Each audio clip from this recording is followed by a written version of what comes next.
नमस्कार, आप सभी का स्वागत है यूट्यूब चैनल कुमार फाइनेंस पर। दोस्तों, इस वीडियो में हो सकता है थोड़ा सा आपको म्यूजिक वगैरह का साउंड सुनाई दे, क्योंकि दो चार गली छोड़ कर ही एक फंक्शन चल रहा है, जिसकी वजह से वहां पर काफ़ी ज़्यादा शोर शराबा है और उसका थोड़ा सा आवाज़ आपको वीडियो में भी सुनाई दे। दोस्तों, इस वीडियो में हम बात करेंगे आरबीएल बैंक लिमिटेड के बारे में, जिसका शेयर प्राइस अगर पिछले 4-5 सालों के ट्रैक रिकॉर्ड के हिसाब से देखा जाए तो काफ़ी ज़्यादा करेक्ट हो चुका है, क्योंकि कुछ साल पहले तक इसका प्राइस 700 के ऊपर चला करता था। आज से 8-9 महीना पहले इसमें एक कॉर्पोरेट गवर्नेंस का भी इशू आया था, जिसकी वजह से इसका प्राइस जो 260-70 रुपये चला था, वहां से एक बहुत बड़ा करेक्शन आता हुआ दिखा और फाइनली ये करंट टाइम में 153-54 रुपये पर चल रहा है। आरबीएल बैंक जो कि एक बैंकिंग कंपनी है और wide range of product and services offer करती है फाइनेंशियल सर्विसेज में, जैसे wholesale banking, retail banking, treasury operations और अदर बैंकिंग रिलेटेड एक्टिविटीज़। दोस्तों, जैसा कि मैंने बताया, इस शेयर का मार्केट प्राइस किसी जमाने में 700 रुपये के ऊपर चल रहा था, लेकिन करंट टाइम में ये 150 रुपये के आसपास चल रहा है। तो क्या ये एक अच्छा बाइंग अपॉर्चुनिटी हो सकता है? प्रेजेंट टाइम में फंडामेंटली और टेक्निकली आरबीएल बैंक लिमिटेड कितना स्ट्रांग है और यहाँ से इसका फ्यूचर आउटलुक कैसा नजर आ रहा है, ये पूरा डिटेल इस वीडियो में जाने उसके पहले मैं कहना चाहूँगा, अगर आप नए हैं इस चैनल पर या अब तक आपने इसको सब्सक्राइब नहीं किया है, चैनल को सब्सक्राइब करके बेल आइकन का बटन जरूर प्रेस करें, ताकि आने वाले फ्यूचर में हर क्वालिटी वीडियो का नोटिफिकेशन आपको मिलती रहे। दोस्तों, सबसे पहले आरबीएल के फंडामेंटल को समझने के लिए कुछ की मैट्रिक्स पर नजर डालें। मार्केट कैप इसका 9,173 करोड़ का है, यानी फिलहाल ये स्मॉल कैप से बिलोंग करती है, क्योंकि ये शेयर अपने लाइफ टाइम हाई से काफ़ी ज़्यादा करेक्ट होकर 150-53 रुपये पर चल रहा है। उसकी वजह से न सिर्फ ये अपने बुक वैल्यू 209 रुपये के कंपैरिजन में काफ़ी ज़्यादा डिस्काउंटेड है, बल्कि वैल्यूएशन के पॉइंट ऑफ व्यू से भी काफ़ी ज़्यादा चीप नज़र आ रहा है, क्योंकि स्टॉक भी इसका मात्र 13.4 है। आरओसी और आरओई इसका काफ़ी खराब माना जा सकता है, क्योंकि न सिर्फ इसका परफॉर्मेंस पीएस के कंपैरिजन में काफ़ी कमज़ोर है, बल्कि आरओसी फिलहाल इसका मात्र 4% के आसपास, जबकि रिटर्न ऑन इक्विटी इसका निगेटिव है।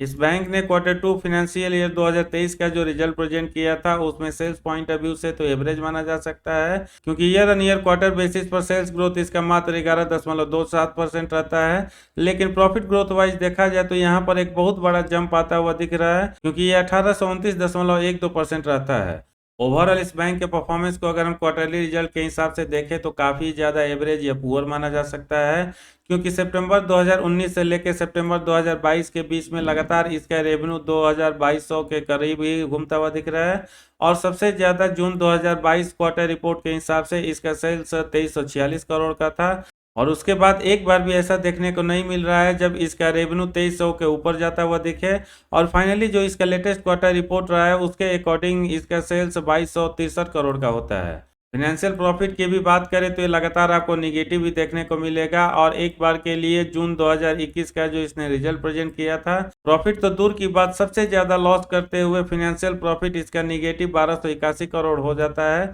बाकी और भी जितने क्वार्टर्स में इसने रिजल्ट प्रेजेंट किया था सितंबर 2019 से लेके अब तक, मैक्सिमम टाइम इसका फाइनेंशियल प्रॉफिट निगेटिव साइड में 300 करोड़ के आसपास बना हुआ है। फाइनेंशियल प्रॉफिट भले ही इस बैंक का काफ़ी ज़्यादा खराब नज़र आ रहा है और लगातार ये निगेटिव बना हुआ है, लेकिन नेट प्रॉफिट पार्ट पर नज़र डालें तो एकमात्र क्वार्टर में इसने 462 करोड़ का लॉस किया है। बाकी जितने भी क्वार्टर्स रहे हैं पिछले 3 साल में, कुछ न कुछ पॉजिटिव साइड में इसको प्रॉफिट जरूर हुआ है, और इसके पीछे का रीजन इसका अदर इनकम है, क्योंकि इस पार्ट को अगर देखेंगे मोस्ट ऑफ द टाइम पिछले 3 साल में इसका अदर इनकम 500 करोड़ के आसपास बना हुआ है। एनपीए जो कि बैंकिंग सेक्टर में काफ़ी ज़्यादा इंपॉर्टेंट रोल प्ले करता है, क्योंकि इसी से डिटरमाइन किया जाता है चाहे किसी भी बैंक का करंट फाइनेंशियल हेल्थ हो या फ्यूचर में होने वाला उसका फाइनेंशियल हेल्थ कैसा रह सकता है। एनपीए पर ये काफ़ी ज़्यादा डिपेंड करता है, क्योंकि अगर किसी भी बैंकिंग सेक्टर से आने वाली कंपनी हो या एनबीएफसी सेक्टर से आने वाली कंपनी, ग्रॉस एनपीए और नेट एनपीए का परसेंटेज जितना हाई होगा उसका प्रॉफिट मार्जिन उतना ही खराब होगा।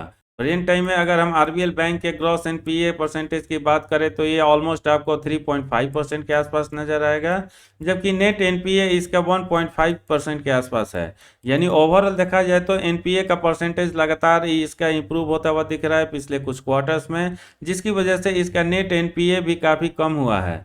आरबीएल बैंक के ओवरऑल परफॉर्मेंस को अगर हम परसेंटेज वाइज निकालें तो कंपाउंडेड सेल्स ग्रोथ पिछले 5 साल में 18%, 3 साल में 10% और पिछले 1 साल में 6% रहता है, जबकि कंपाउंडेड प्रॉफिट ग्रोथ पिछले 1 साल में सबसे अच्छा 397% के आसपास होता है। स्टॉक प्राइस सीएजीआर के मामले में इसका परफॉर्मेंस काफ़ी ज़्यादा खराब रहता है और जैसा कि मैंने बताया पिछले कुछ सालों से लगातार ये अपने लाइफ टाइम हाई से काफ़ी ज़्यादा नीचे ट्रेड कर रहा है, जिसकी वजह से अगर पिछले 5 साल का ट्रैक रिकॉर्ड हम देखें तो इसने अपने इन्वेस्टर्स को लगातार 22 से 23% का एनुअल लॉस दिया है। रिटर्न ऑन इक्विटी भी इस बैंक का लगातार पुअर होते जा रहा है पिछले कुछ सालों से, क्योंकि ऑन एवरेज पिछले 5 साल में 5% रहता है, पिछले 3 साल में यह कम होकर 3% और फाइनली पिछले 1 साल में कम होकर -1% तक हो गया है। इस बैंक का जिस तरह से एवरेज परफॉर्मेंस रहा है पिछले कुछ क्वार्टर्स और सालों में, उसकी वजह से इसका शॉर्ट एनालिसिस भी उसी के लाइन में जाता हुआ दिख रहा है और प्रेजेंटली पॉजिटिव साइड में स्ट्रेंथ 6, अपॉर्चुनिटी 4, टोटल 10 का स्कोर हो रहा है, जबकि निगेटिव साइड में वीकनेस 5 निकल कर आ रहा है।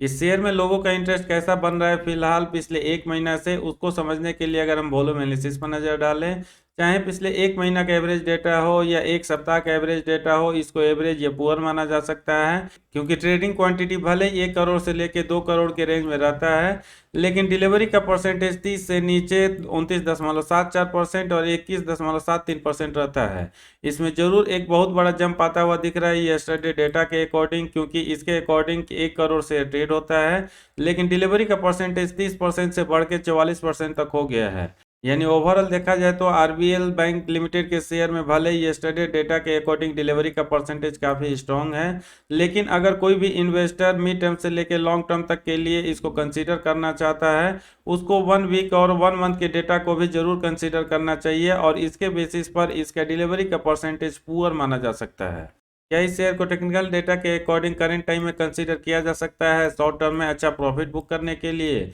इसको जानने समझने के लिए हम इसके टेक्निकल का कुछ डेटा देखें, उसके पहले इसके इन्वेस्टमेंट चेकलिस्ट और शेयर होल्डिंग पैटर्न देख लेते हैं। दोस्तों, आरबीएल बैंक लिमिटेड के इन्वेस्टमेंट चेकलिस्ट में 2 parameter ROE versus FD rates, dividend returns red zone में है। बाकी 6 parameter intrinsic value, entry point, no red flag, default probability, quality checks, growth score green zone में है।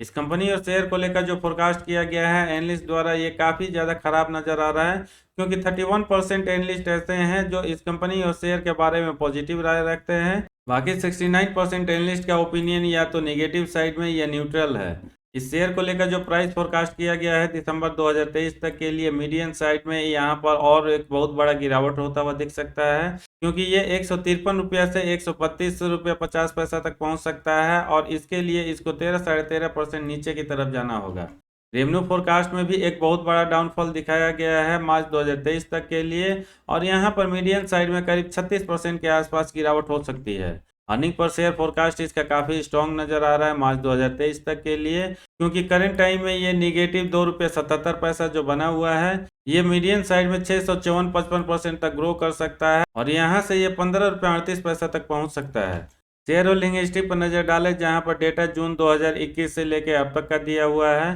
प्रोमोटर्स की holding यहां पर बिल्कुल कुछ नहीं है। म्यूचुअल फंड की होल्डिंग में आपको एक बहुत बड़ा गिरावट होता हुआ दिखेगा, क्योंकि जून 2021 में उनकी होल्डिंग 13.5% थी, जो अगले क्वार्टर में बढ़ के ऑलमोस्ट 16% तक पहुंचता है, लेकिन वहां से लगातार गिरावट का दौर जारी रहता है और जून 2022 में ये कम होकर 6.72% तक हो गया है। लेकिन पॉजिटिव बात यह है कि जून 2022 के रिजल्ट को अगर हम सितंबर 2022 के रिजल्ट से कंपेयर करके देखें, म्यूचुअल फंड की होल्डिंग यहाँ पर 7% से बढ़ के ऑलमोस्ट 9% तक होता हुआ दिख रहा है। यानी लास्ट क्वार्टर में म्यूचुअल फंड की जितनी भी मेजर कंपनीज हैं, उन्होंने अपना स्टेक इसमें अच्छा खासा बढ़ाया है। अदर डोमेस्टिक इंस्टीट्यूशंस की भी होल्डिंग जून 2022 के कंपैरिजन में थोड़ा सा बढ़ता हुआ दिख रहा है और ये 5% से बढ़ के 5.25% तक होता है। हालांकि यहाँ अगर हम पिछले 6 क्वार्टर्स का डेटा देखें तो यहाँ पर भी डाउनफॉल बनता हुआ दिख रहा है, क्योंकि जून 2021 में अदर डोमेस्टिक इंस्टीट्यूशंस की होल्डिंग ऑलमोस्ट 6.5% के आसपास थी। फॉरेन इंस्टीट्यूशंस की भी होल्डिंग में आपको बहुत ज़्यादा गिरावट होता हुआ दिखेगा और ये 34.5% से कम होकर 27% तक पहुंचता है, जबकि रिटेल एंड अदर्स की होल्डिंग में बहुत ज़्यादा जंप आता हुआ दिख रहा है और ये 45.5% से बढ़ के करीब 59% तक पहुंच गया है। यानी थोड़ा सा लंबी अवधि पॉइंट ऑफ व्यू से देखा जाए तो शेयर होल्डिंग हो पैटर्न भी इसका काफ़ी कमज़ोर माना जा सकता है, क्योंकि चाहे म्यूचुअल फंड हो, अदर डोमेस्टिक इंस्टीट्यूशंस हो या फॉरेन इंस्टीट्यूशंस हो, उन्होंने लगातार अपनी होल्डिंग कम की है। लेकिन पॉजिटिव पार्टी यहाँ पर ये निकल कर आ रहा है लास्ट क्वार्टर में, चाहे अदर डोमेस्टिक इंस्टीट्यूशंस हो या म्यूचुअल फंड हो, उन्होंने अपना होल्डिंग थोड़ा सा इंक्रीज किया है। दोस्तों अगर हम इस स्टॉक के टेक्निकल एनालिसिस पार्ट पर नजर डालें, जिसके बेसिस पर शायद ये प्रिज्यूम किया जा सके आने वाले शॉर्ट पीरियड हो या कुछ ट्रेडिंग सेशन हो, इसका प्राइस किधर की तरफ जा सकता है, उसके लिए सबसे पहले मैंने डेली का डेटा अप्लाई कर रखा है, जिसमें टेक्निकल रेटिंग में चाहे मूविंग एवरेज हो, टेक्निकल इंडिकेटर्स हो या मूविंग एवरेज क्रॉस ओवर्स हो, वेरी बुलिश का ट्रेंड निकल कर आ रहा है, क्योंकि इन तीनों ही पार्ट में बुलिश पैटर्न बनता हुआ दिख रहा है। वीकली डेटा के अकॉर्डिंग भी इसका ट्रेंड बुलिश बनता हुआ दिख रहा है, क्योंकि मूविंग एवरेज में जो 6 पैरामीटर है उसमें 2 नेगेटिव या न्यूट्रल जबकि 4 बुलिश पैटर्न शो कर रहे हैं। टेक्निकल इंडिकेटर्स में 4 के 4 पैरामीटर इसका बुलिश इंडिकेशन देते हुए नजर आ रहे हैं, जबकि मूविंग एवरेज में जो 3 पैरामीटर दिया हुआ है उसमें से एक पैरामीटर न्यूट्रल या निगेटिव है, जबकि 2 पैरामीटर यहाँ भी बुलिश पैटर्न दिखा रहा है। अगर हम मंथली डेटा को यहाँ पर कंसीडर करके चले तो यहाँ पर न्यूट्रल ओपिनियन बन रहा है या ट्रेंड शो कर रहा है, क्योंकि मूविंग एवरेज भले ही बुलिश बनता हुआ दिख रहा है, लेकिन टेक्निकल इंडिकेटर्स इसका न्यूट्रल और moving average cross over bearish बनता हुआ दिख रहा है। दोस्तों फाइनली अगर हम आरबीएल बैंक लिमिटेड के फ्यूचर आउटलुक को समझते हुए अगर ये जानने की कोशिश करें क्या इस शेयर को करेंट मार्केट प्राइस पर मिड टर्म से लेकर लॉन्ग टर्म तक के लिए बाई किया जा सकता है, दोस्तों फंडामेंटल पॉइंट ऑफ व्यू से मैं आपको बताना चाहूंगा, जैसा कि हमने देखा चाहे इसका पास्ट परफॉर्मेंस हो या फिनेंशियल प्रॉफिट हो, लगातार कमजोर बना हुआ है और ये निगेटिव साइड में है। पिछले 1-2 क्वार्टर में जरूर यहाँ पर थोड़ा सा इंप्रूवमेंट का साइन नजर आ रहा है, लेकिन अगर हम इसके परफॉर्मेंस को पीएस के साथ करके देखें तो अभी भी ये काफी कमजोर बना हुआ है। Share return point of view से इसका परफॉर्मेंस पिछले कुछ सालों से लगातार कमजोर या खराब माना जा सकता है, क्योंकि इसने अपने इन्वेस्टर्स को लगातार एनुअल बेसिस पर 22-23% का निगेटिव सीएजीआर दिया है। ऑलरेडी इस बैंक के मैनेजमेंट में कॉर्पोरेट गवर्नेंस का इशू भी आ चुका है, इसलिए एज ए इन्वेस्टर अगर आप इस शेयर को मिड टर्म से लेकर लॉन्ग टर्म तक के लिए कंसीडर करना चाहते हैं, कम से कम जितने भी डेटा मैंने एनालिसिस किया उसके बेसिस पर मैं कर सकता हूं, थोड़ा सा ये रिस्की बेट हो सकता है, क्योंकि चाहे इसका ग्रॉस एनपीए का परसेंटेज हो या नेट एनपीए का परसेंटेज हो, पीएस के कंपैरिजन में अभी भी हाई है। एनालिस्ट द्वारा जो इसके रेवेन्यू या शेयर प्राइस ग्रोथ को लेकर जो फोरकास्ट किया गया है वो भी काफी पुअर है, इसलिए बीइंग ए सेफ इन्वेस्टर या मॉडरेट इन्वेस्टर इस शेयर को अवॉइड करे तो ही बेटर है, क्योंकि टेक्निकल डेटा के मामले में फिलहाल ये शेयर थोड़ा सा अच्छा करता हुआ दिख रहा है। इसलिए अगर आप ट्रेडर है और आने वाले कुछ ट्रेडिंग सेशन में या शॉर्ट पीरियड में प्रॉफिट बुक करना चाहते हैं, 142 रुपया स्टॉप लॉस और 174-75 रुपया टारगेट के लिए कंसीडर करके चल सकते हैं। दोस्तों इस वीडियो में इतना ही है, कैसा लगा कमेंट करके जरूर बताएं, पसंद आए तो लाइक का बटन प्रेस करके अपने सर्किल में इस वीडियो का लिंक उनके साथ जरूर शेयर करें जो आरबीएल बैंक लिमिटेड शेयर में इंटरेस्टेड है। पूरा वीडियो देखने के लिए धन्यवाद। जय हिंद।